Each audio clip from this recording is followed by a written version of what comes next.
జై శ్రీమన్నారాయణ. అందరికీ విశ్వాసనామ సంవత్సర శుభాకాంక్షలు, ఉగాది శుభాకాంక్షలు. మనం ఇప్పుడు ఈ వీడియోలో రవి మేషరాశిలోకి ప్రవేశించినప్పుడు ద్వాదశ రాశుల వారికి ఫలితాలు ఏ విధంగా ఉంటాయి అనేది ఈ వీడియోలో తెలుసుకుందాం.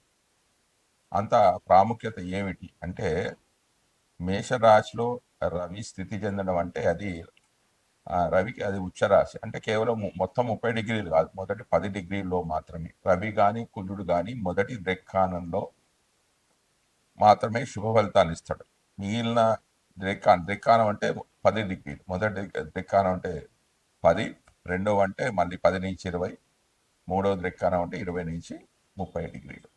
రవి కుజుడు మొదటి దృక్కాణంలో ఆ ఫలితాలను ఇస్తాడు. అంటే శుభ ఫలితాలు కానివ్వండి, పాప ఫలితాలు కానీ ప్రభావితం అనేది చేయడం జరుగుతుంది. కాబట్టి ఆ ఫలితాలు ఏ విధంగా ఉంటాయి, ద్వాదశ రాశుల వారికి ఫలితాలు ఏ విధంగా ఉంటాయి అనేది మనం ఇప్పుడు ఈ వీడియోలో తెలుసుకుందాం. ఆపదాపహర్తారం ధాతారం సర్వసంపదాం లోకాభిరామం శ్రీరామం భూజో భూజో నమామ్యహం. జ్ఞానానందమయం దేవం నిర్మలాస్ఫటికాక్తం ఆధారం సర్వవిద్యానాం హయగ్రీవ ఉపాస్మి. మనం ఇప్పుడు ఈ వీడియోలో రవి మేషరాశిలోనికి ప్రవేశించినప్పుడు ద్వాదశ రాశుల వారి యొక్క గోచార ఫలితాలు ఏ విధంగా ఉంటాయి అనేది ఈ వీడియోలో తెలుసుకుందాం. అంత ప్రాముఖ్యత ఏంటంటే, మేషరాశిలో రవికి అది ఉచ్చస్థానం. అంటే మొదటి 10 డిగ్రీలు మాత్రమంటే ఒక్కొక్క డిగ్రీ అంటే ఒక్క రాశిలో మొత్తం ఒక నెల రోజులు ఉంటాడు. అంటే దాదాపుగా 10 నుంచి 12 రోజులు మాత్రమే ప్రభావాలన్నీ, ఇప్పుడు నేను చెప్పబోయే 10-12 రోజులు మాత్రమే ప్రభావాలన్నీ ఎక్కువగా ఉంటాయి. మిగతా దాని తర్వాత సాధారణంగా ఉంటాయి. ఆ ఫలితాలు ఏ విధంగా ఉంటాయి అనేది మనం ఈ వీడియోలో తెలుసుకుందాం.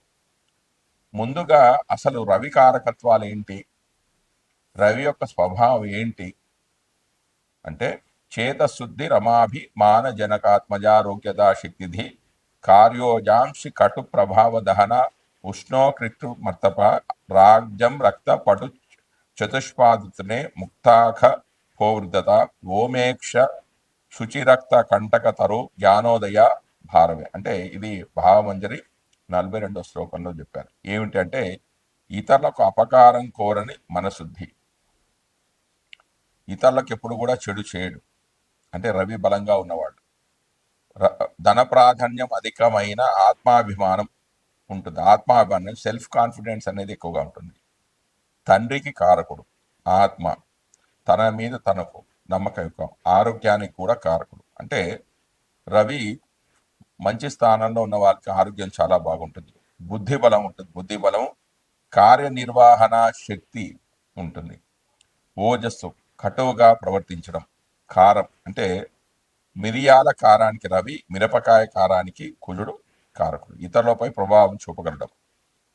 అగ్నిశక్తి, ఉష్ణశక్తి అంటే ఆరోగ్యకరమైన ఉష్ణశక్తికి రవి అయితే దాన్ని, ఆ వేడిని అధికంగా చేయడానికి కుజుడు కారకుడు. కంటి యొక్క అనారోగ్యం అంటే కుడి కంటికి రవి అయితే ఎడమ కన్నుకు కారకుడు ఎవరు? చంద్రుడు. మనుషులను పరిపాలించడం అంటే అధికారమైన పాలన చేయడం, అంటే లీడర్షిప్ క్వాలిటీస్ ఎక్కువగా ఉంటాయి రవి బలంగా ఉన్న వాళ్ళకి. రాజ్యము, ఎర్రని బట్ట, పశుబలము, గట్టి అంటే పత్రహరితానికి సూర్యకాంతి కారణమని వైజ్ఞానికమైన వివరణ. ముత్యాలు, ఆకాశంపై ఆధిపత్యం, పెద్ద మనిషిగా వ్యవహరించడం అంటే పైకి చూడడం. అంటే తప్పు చేసిన వాడు అధైర్యవంతుడు, కిందికి చూస్తాడు. గర్వం కలవాడు పై చూపులు అనేవి చూస్తాడు. అధికమైన ఆత్మాభిమానానికి, విశ్వాసానికి కారకుడు.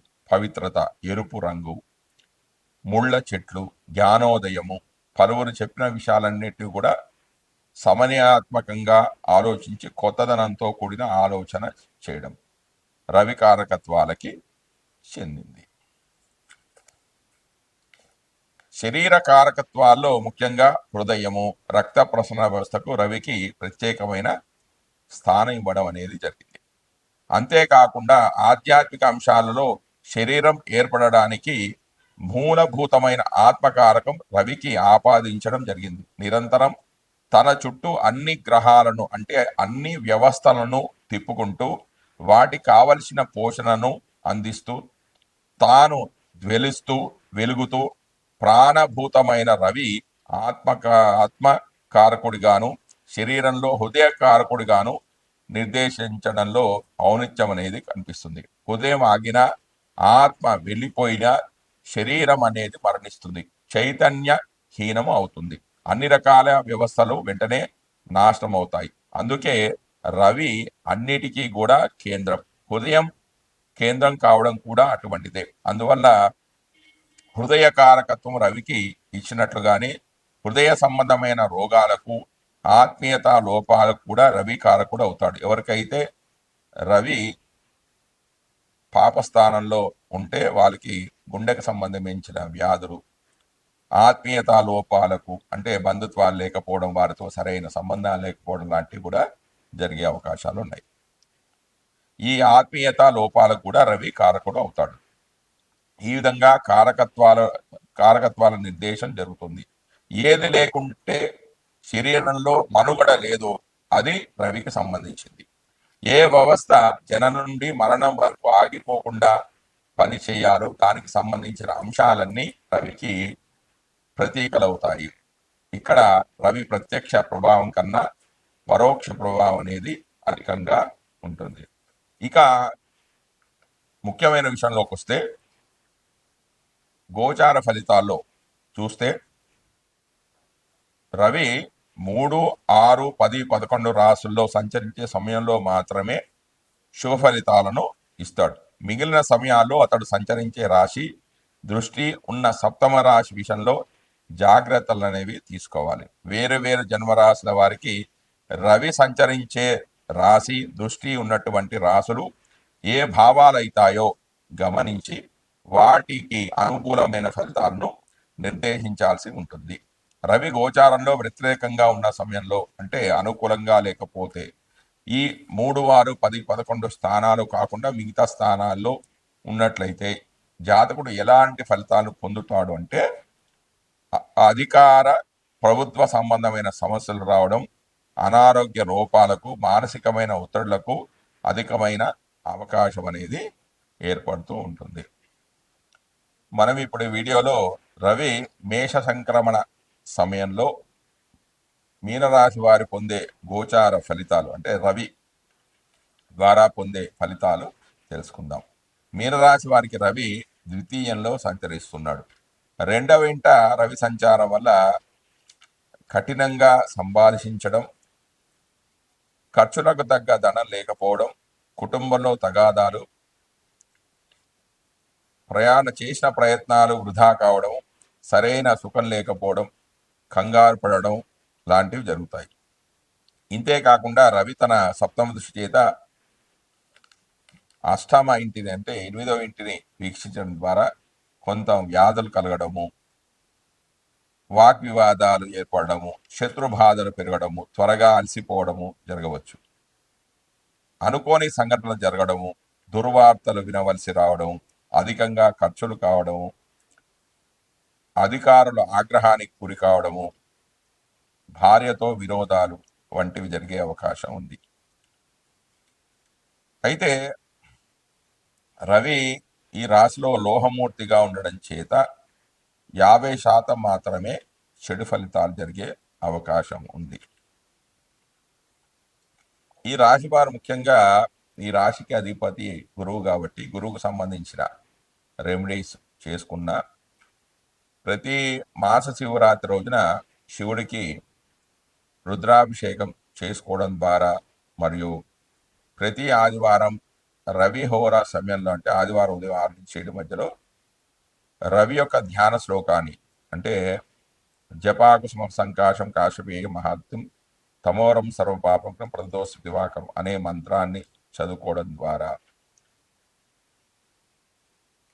కుక్కలకు రొట్టెలు పెట్టడం ద్వారా కూడా వీరికి రవి దోషాలు అనేవి తొలగిపోతాయి. మరియు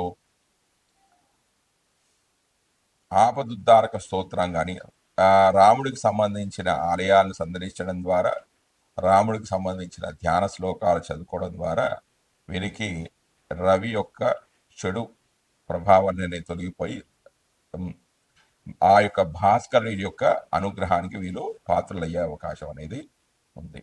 జై శ్రీమన్నారాయణ.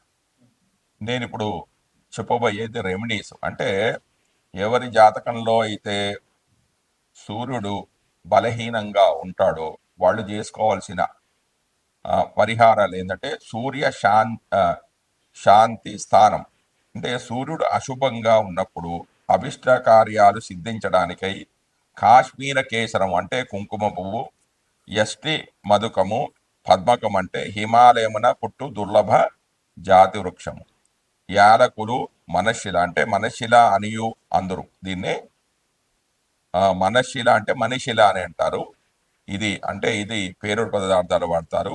వట్టివేళ్ళు, వసంత దూతి అంటే శృంగవల్లి పాటల అని దీనికి ఇంకో పేరుంది ఇది.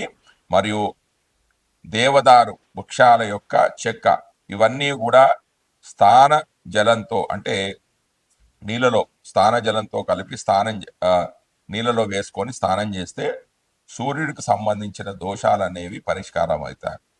అంతేకాకుండా పురాణ శ్లోకాలు ఉన్నాయి. ఏంటి? జపాకుస్మ సంకాశం కాశ్యపేయ మహాదుతం తమోరం సర్వపాపగ్నం ప్రదోష దివాకరం. ఈ మంత్రాన్ని కానీ వైశిష్ఠుడు రాముడికి ఉపదేశించిన ఆదిత్య హృదయ పారాయణం కానీ చేసుకున్నట్టయితే రవికి సంబంధించిన దోషాలన్నీ కూడా తొలగిపోయి రవి శుభ ఫలితాలను ఇవ్వడం జరుగుతుంది. జయ శ్రీమన్నారాయణ.